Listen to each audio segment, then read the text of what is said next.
మా అధ్యక్షులు బుద్ధి శ్రీనివాస్ రెడ్డి గారు, మల్లికార్జున గారు, రాజిరెడ్డి గారు, వెంటయ్య గారు, మీ అందరికీ పేరు పేరున నమస్కారం. మల్లారెడ్డి గారిని నేను ఒక రిక్వెస్ట్ చేస్తున్నా. మొత్తం ఈ మైసమ్మ కూడా అంతా కబ్జా పెట్టుకున్నాడు.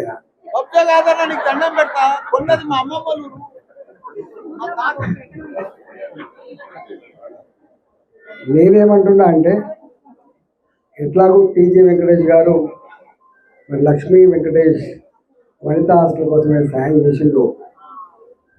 మళ్ళీ కొంత జాగా ఇస్తే పెద్ద హాస్టల్ నిర్మాణం కోసం అయితే అంటున్నారో దానికి వారికి ధన్యవాదాలు తెలియజేస్తా ఉన్నారు. అయితే మా మల్లారెడ్డి గారిని కబ్జా అంటే అర్థం ఏంటంటే మొత్తం తనే, ఈ వ్యవస్థ అంతా తానే అని అర్థం. భూమి ఆక్రమించుకుంటుందని చెప్తే మైసమ్మ కూడా అంటేనే మల్లారెడ్డి అంటేనే మైసమ్మ కూడా. అయితే నా రిక్వెస్ట్ కూడా ఏంటంటే, ఆయనకు వారన్నారు ఆటో డ్రైవర్ల పిల్లలు నా దగ్గరే చదువుతారు, పేద పిల్లలంతా నానే చదువుతారని. మల్లారెడ్డి గారు నా రిక్వెస్ట్ కూడా ఒకటి ఉంది, మొత్తం నీ పిల్లలలో 1% అన్న ఒక సగం డొనేషన్తో చదివి అని చెప్పి కోరుతున్నాను. మొత్తం ఎన్ని సీట్లు అయితే ఉన్నాయో 50,000 సీట్లల్లో కనీసం 1%. 1% నువ్వు ఇద్దరు డొనేషన్ ఇస్తే 1% కనీసం 500, 1% కూడా 500 మంది అయితే కావచ్చు. ఆ 500 మంది కన్నా నువ్వు తీసుకునే డొనేషన్లో సగం డొనేషన్తో పిల్లలు చదివించుకుంటే మల్లారెడ్డి గారికి మరింత పుణ్యం దక్కే ఆస్కారం ఉంటుందని సూచన చేస్తున్నాను. దానికి మా మల్లికార్జున గారిని మధ్యవర్తికి ఇచ్చి ఆ లిస్ట్ ఇచ్చి పంపిస్తే తప్పకుండా చేసి పెట్టే ప్రయత్నం చేయి.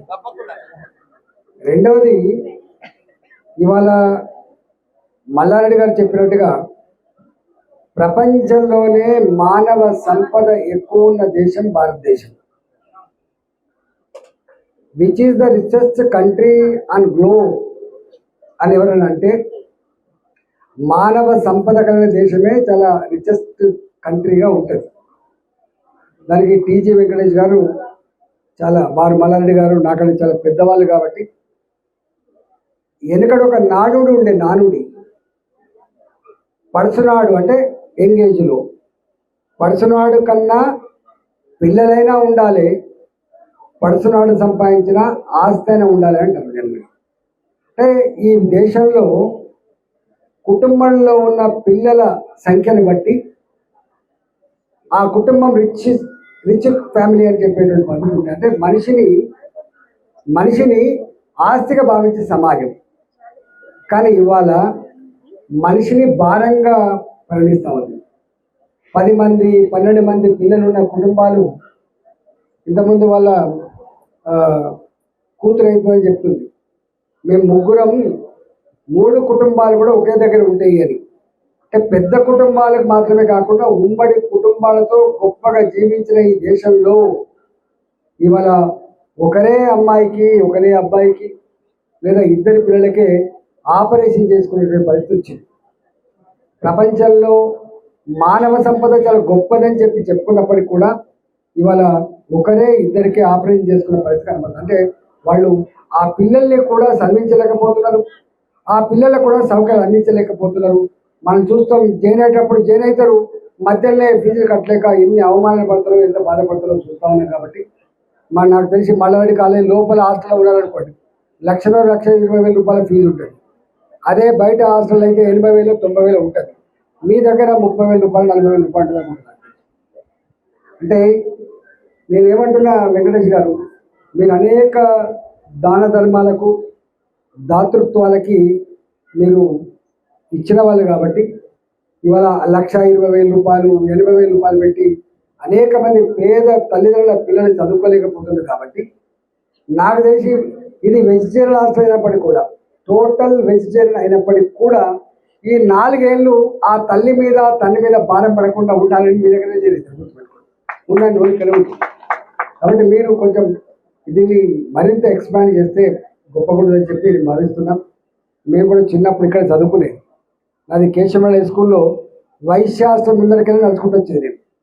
ఒక వైశ్య హాస్టల్, ఒక రెడ్డి హాస్టల్, ఒక వెలమ హాస్టల్, ఒక గౌడ హాస్టల్ ఉంటే కొన్ని వేల మంది పిల్లలకి అది ఆశ్రమాన్ని ఇచ్చి గొప్ప వాళ్ళగా తీర్చేసే చరిత్ర ఉంది. కాబట్టి ఇవాళ ఆస్తులు ఉంటాయి పోతాయి, శ్రీకృష్ణ భగవానుడు ఏం చెప్పాడో మళ్ళీ నేను చెప్పాల్సిన లేదు. కానీ ఒక్కటి మాత్రం సత్యం ఏంటంటే తప్పకుండా మానవ సేవయే మాధవ సేవ అని ఏదైతే మనం అంటామో ఉన్నంతలో జీవితంలో మానవ జీవితం అత్యున్నతమైనది. కాబట్టి ఉండడం ఎంత ఇంపార్టెంటో ఉన్న దాంట్లో ఆ పేదల కోసం సమాజం కోసం ఇంత దానం చేయడం కూడా అంత ఇంపార్టెంట్. కాబట్టి నాకు తెలిసి దాతృత్వానికి కొద్ది లేదు. నేను మొన్న ఒక ఎలిమినగర్ ఒక దగ్గర పోయినా, 3000 గజాలు ఉన్నది జాగా. 3000 గజాల జాగా విలువ 60 కోట్లు. 3000 గజాల జాగా విలువ 60 కోట్లు. ఆ 60 కోట్ల జాగాని ఒక వైశ్య పెద్ద మనిషి ఒక ఆశ్రమానికి దానం ఇచ్చింది. నన్ను 60 కోట్ల అంటే అట్లాంటి వాళ్ళు ఇంకా సమాజంలో చాలా మంది ఉన్నారు. ఒక స్టేజ్ దాటిన తర్వాత కొడుకులు గొప్పలు కావాలని చెప్పి అమెరికాకు పంపిస్తాం, వాడు కనీసం రాను కూడా రాడు. కొంతమంది ఇక్కడ పేరెంట్స్ పిల్లలందరిపై అమెరికా ఉంటాను, చివరికి వాళ్ళకు మంచి అయినా చెడైనా అడిగే దిక్కు లేక పోయి ఆశ్రమాలు ఉండేటువంటి వాళ్ళు కూడా ఉన్నారు. కాబట్టి దాతృత్వానికి కుదరలేదు. కాబట్టి ఇవాళ మా శారద గారు కానీ వారు కానీ ఇవాళ నేను ఒకటే తిరుమలేశ్వరి గారిని అడుగుతున్నా, ఇవాళ మీరు ప్లాన్ చేస్తే తప్పకుండా సక్సెస్ అవుతుంది. అవసరం ఉంది ఇవాళ అవసరం ఉంది. ఉన్నోళ్ళకేమో అన్నీ ఉన్నాయి, లేని వాళ్ళకు ఏమి లేని పరిస్థితి. సమాజంలో డిస్పారిటీస్ అంతరాలు పెరిగిపోతున్న ఈ రోజులలో నేను స్వయంగా చూసిన మల్లారెడ్డి గారు ఏదైతే అన్నాడో, ఒకనాడు గ్రామీణ ప్రాంతాల్లో కావచ్చు, పట్టణ ప్రాంతాల్లో కావచ్చు, ఆపదకి తలుపు కొడితే అప్పించే వాళ్ళు వయసులో ఉండే.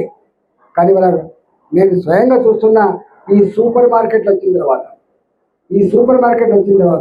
పెద్ద పెద్దోళ్ళు ఈ బిజినెస్ వచ్చిన తర్వాత, ఒకప్పుడు ధాన్యం కొనే వాళ్ళంతా వయసులో ఉండేది, కిరాణం షాప్ అన్ని ఏ బిజినెస్ చేయాలన్నా వయసులో ఉండేది. ఇవాళ అన్నిట్లా రిలయన్స్ వాడు వచ్చిన తర్వాత లాంటి వచ్చిన తర్వాత ఏముంటుంది. అందుకని పాపం డైవర్ట్ అయిన వాళ్ళు, మీకు ఇంకా తెలుసులో మల్లారెడ్డి గారు సాఫ్ట్వేర్ అయితేనే పిల్లలిస్తాను, గుర్తుపెట్టుకోండి. వయసులో బిజినెస్ ఉంటే పిల్లలిస్తారు, సాఫ్ట్వేర్ చదివి ఉండాలి అని చూసి పిల్లలిస్తారు. అంటే అమ్మాయి ఇవ్వాలంటే సాఫ్ట్వేర్ చదివి ఉండాలి అనేటువంటి పద్ధతి ఉంది. అంటే ఎవరు బిజినెస్ పట్ల సుఖంగా లేరు. కాబట్టి నేను స్వయంగా చూసిన, నేను ఒక ఊరికి పోతే ఒక వైశ్య ఫ్యామిలీ, ఒకప్పుడు చాలా ఊరిని కాపాడిన వైశ్య ఫ్యామిలీ ఇవాళ తిండికి లేదు. ఆ ఊళ్ళందరూ కలిసి చందా వేసుకొని వాళ్ళకు సాయం చేసే పరిస్థితి, వాళ్ళకు ఇల్లు వేయించే పరిస్థితి చూసిన బట్టి ఇవాళ వైశ్యులలో కూడా లేని వాళ్ళ సంఖ్య కూడా బాగా ఉంది.